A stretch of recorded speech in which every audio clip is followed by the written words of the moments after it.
যেভাবে সাবেক সিএসি নুরুল হুদাকে সামাজিক এবং শারীরিকভাবে লাঞ্ছিত করা হয়েছে তা ফৌজদারি অপরাধ। ও যে স্বৈরাচার সৃষ্টি করছে, এটা ওর উপহার, ও আর স্বৈরাচার সৃষ্টি করতে পারবে না।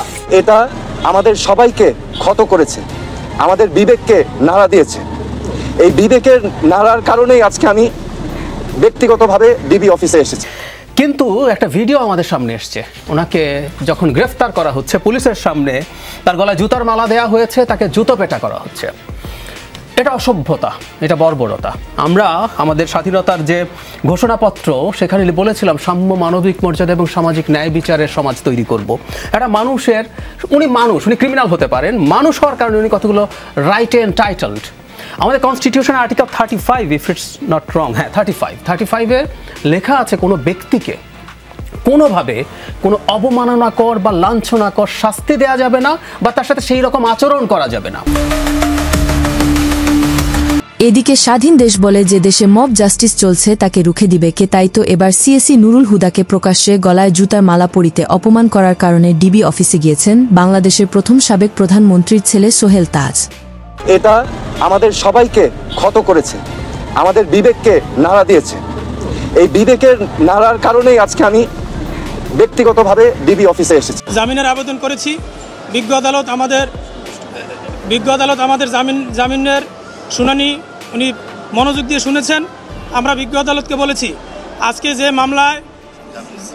যে মামলায় পেনাল কোডের যে ধারাগুলোতে অভিযুক্ত করা হয়েছে সে সকল ধারাগুলো বেইলেবল সেকশন এবং ওই ধারাগুলো নির্বাচন কমিশনের কোনো কর্মকর্তার উপরে লাই করে না।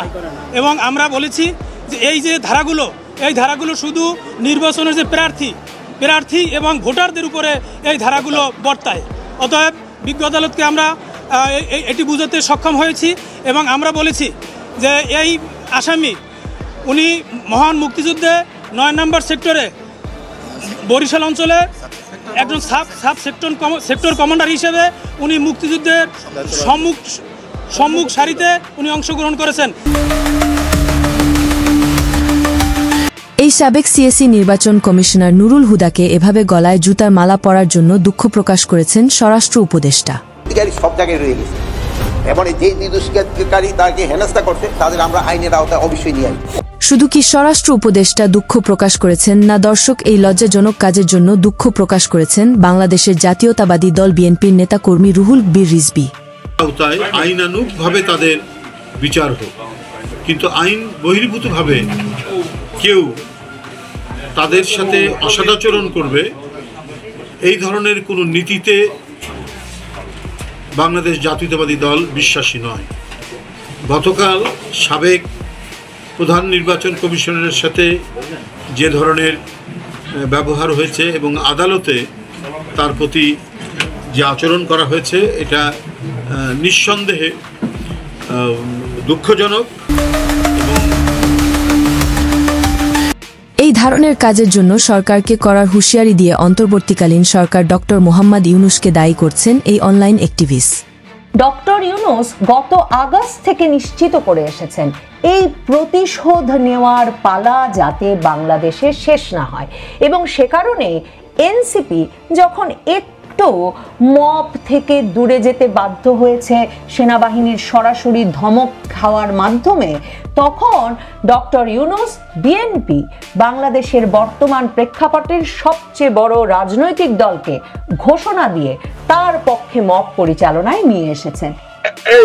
নুরুল হুদা সাহেবের গলায় জুতার মালা দেওয়া হয়েছে এবং গালে জুতার বাড়ি দেওয়া হয়েছে, যারা দিয়েছে তাদের পূর্বপুরুষের ইতিহাসটা একটু জানা দরকার।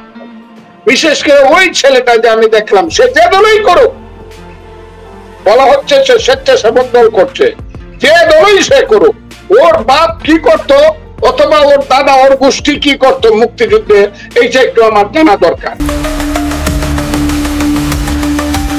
এছাড়াও যে দেশের আইন ব্যবস্থা থাকার পরেও আইন নিজের হাতে তুলে নেওয়া হচ্ছে, সেই দেশ কিভাবে স্বাধীন দেশ হতে পারে বলে জানিয়েছেন আওয়ামী লীগের কর্মীরা। তাই তো এবার শেখ হাসিনাকে দেশে ফিরিয়ে আনার শপথ গ্রহণ করেছেন আওয়ামী লীগের বিশেষ কিছু কর্মীরা। আমরা শপথ করিতেছি যে বঙ্গবন্ধু কন্যা জাতির জনক শেখ মুজিবুর রহমানের জ্যেষ্ঠ কন্যা বাংলাদেশের নির্বাচিত প্রধানমন্ত্রী